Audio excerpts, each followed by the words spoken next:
ઘણા જણાને નુગ્યું તો તમુ આપણા આદિવાસીને એટલું જ અકલ પડે કે મજૂરી કરવા તેટલા જ પૈસા દે ને ખેતર में તમુ રાત દહાડો મહેનત કર तीनों जीरो में आवे 5 आखिरी में तुम वेचो था यानी मजदूरी भी वसूली थी समझा तमु शिवराज तुम के दिल मालूम कि पूरा देश का मैं कृषि मंत्री भाई तुम्हारा जमीन ना जे जमीन ना फसल बगड़े तीनों बीमा आलवा तैयार से किधर आलियो भाई 2000 रुपया खाता में गई थे होगा क्या 2000 रुपया ने कसौटी भी नहीं करती है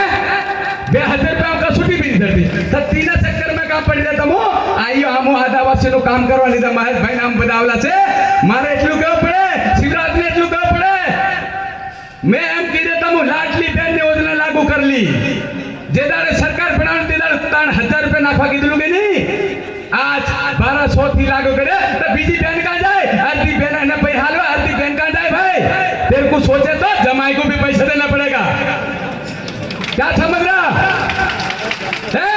आज तुम आने के बोलते थे हम लाडली बहन की दे रहे कहाँ है 1200 रुपया दे रहे 1200 में भी पूरी बहन को नहीं मिल रहा कई बहनों का नाम कट गया है सब बहनों का नाम कट गया है कहा दूसरी बहन कहा कितनी अपना मध्य प्रदेश में कितनी करोड़ बहन है मालूम है आपको क्यों झूठ बोलता भाई।